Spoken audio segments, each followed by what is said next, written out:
Just a lot of research, a lot of just talking to real gang members and getting their backstory, and watching a lot of old hood films, and yeah, just drawing from like experiences I had as a young kid coming up when I lived in L.A. No, I don't think it's a gang movie. I mean, it there's gang banging involved in it, but it's not centered around gang banging. I think it's something bigger than gang banging. It's just about two individuals who made choices, and one went one way, one went the other way, and at the end you see how the consequences affected both. I think all audience, because the movie's based around choices, and every person on this planet has a choice to make, and whether it's good or bad, they're going to have consequences for those choices.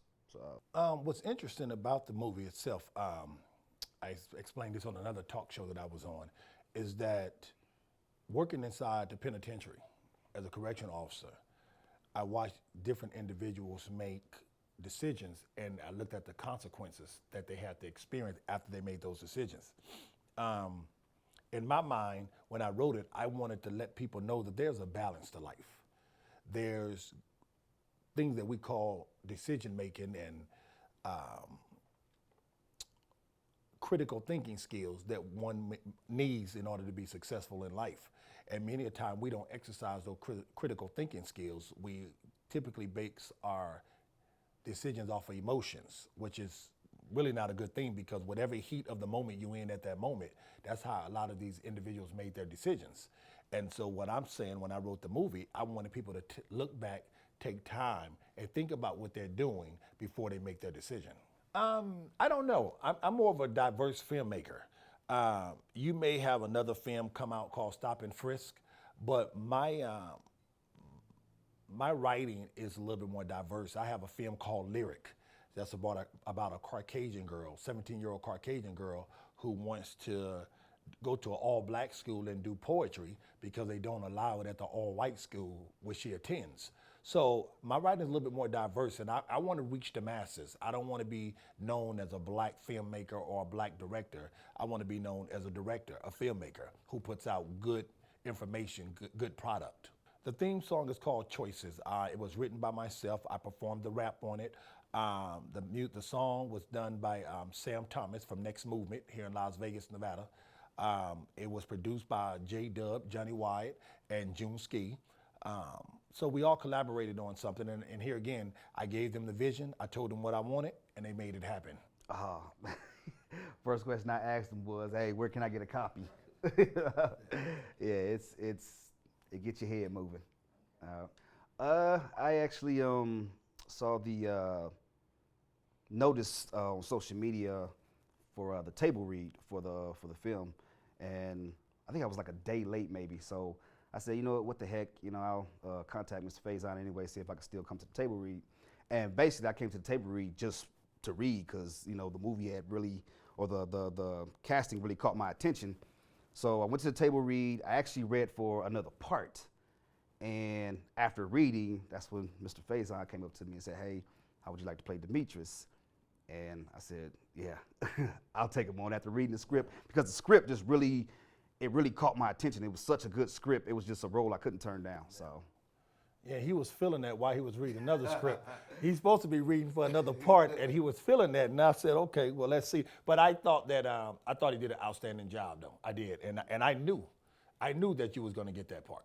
I knew you was going to get that part. There was a couple of individuals that showed up, like Sharon Resinoff. She came. I knew she was going to be public defender Lambright.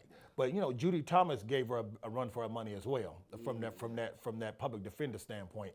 So I had my eyes on these people, and even when I selected Sharon Resinoff to public defender Lambright, I knew right off the bat that Judy Thomas would be my judge, right? So if I was going to elect somebody to do something, take that role, I knew I was going to make her the judge. And she played an outstanding role as a judge as well, Judy Thomas did.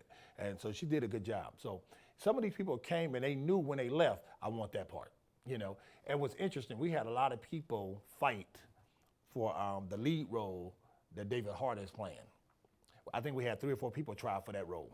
And so the selection was interesting on that. We had a lot of people go back and forth on you know, this guy or this guy, and then I finally made a decision. That's how David Hart ended up with the part. What did you think about David Hart, your counterpart? I think he's a great actor. You know, he put a lot of time and effort into his role. I know me and him rehearsed our scenes like for hours on days. You know, and we actually became really good friends afterwards. So, and I still talk to him to this day. So, what's up, David? So you guys wasn't friends at first? Well, we were like more like accountant associates. Like we just knew each other. Like, hey, what's up? You know, what's going on? But after making this film, we got a lot closer. So, okay, excellent. Yeah, I actually helped him move in his new apartment. So, okay. Yeah, it's interesting because during this movie, I met some people that you guys will always get callbacks to me. Yeah. I mean, as I write other films, I was talking to Gail, my fiance, and I told her that we're going to use these guys. And there's 4 people that I always said I would use. Lambright, which is Sharon Rezanoff. I would use Adia, which plays Dr. Patrice in the movie. Yourself, David Hart, and a couple other actors. I love Roland Matthews, who plays Crocodile in the movie. I love him. KG got a lot of energy, motivated. You know, I even love the mayor. You know, I like Mike. Him. Yeah, I like Mike. And Mike is, him and Montero, they helped us a lot on set as well. You know, they've been on sets before. And for people who don't know, I'm a rookie at this thing. So I learned from those guys. And I also learned how, you know, they come on set and they assist you, like the police vest and all those. That was Mike Montero. He got all of those things. Oh, wow. You know, and so I appreciated that, you know, and I think he played an outstanding role as well. So. Oh, yeah. Everybody in this film, you know, did an awesome job from what I saw when, you know, the days I was on the set. So I'm real impressed by the amount of talent that we have in this movie. Yeah. What did you think about working with, when they was walking you out to the corridors? I won't tell them why they was walking you out there. You was working with Sergeant Milton, Donnell Milton. He passed away, which is my uncle. How was that relationship with you guys just bonding for that few moments? You know what? It was awesome. It was amazing. You know, in between takes, we would just chat up, you know, stuff that had nothing to do with the movie. Right. And then the moment you yell action, we're back in character. Yeah. So I'm happy that I was able to spend that little amount of time with him and get to know as much as I could about him, you know, before he, you know, unfortunately passed. So, you know, he's resting in peace right now. And yeah. Yeah, that's my uncle, and he, you know, he really supported me. So, you know, I think at the movie premiere we may do a little something for him. Let's do it. Yeah. You know, I think because that was my biggest supporter. Yeah. You know, growing up, I used to hang around Sergeant Milton, Donnell Milton, and he took me to play baseball. You know, he took me to chase girls. I mean, he did all. I looked up to my uncle, and so I really miss him. But I got to finish the project. You know, and I got to continue to move forward because I know he's looking down, he's checking me out. Yeah, absolutely. That's what he would tell me, finish and follow through. And so, and what I would say to anyone out there, entrepreneurs, is you have to follow through. You have to set your goals. Don't let anything stop you, and don't make no excuses to fail. And it's going to be hard in the beginning, but don't get discouraged by it. You know, you got to learn to crawl before you walk. There was a piece that I watched from Steve Harvey not too long ago, and he was talking about you got to eventually jump, you know, and when you jump, your parachute's not going to come out right away. Right. You're going to be scratched up, bruises. You're going to, you know, you're going to go through some things before your parachute finally opens up. So just keep at it, and eventually you'll get there. Right. Absolutely. You know.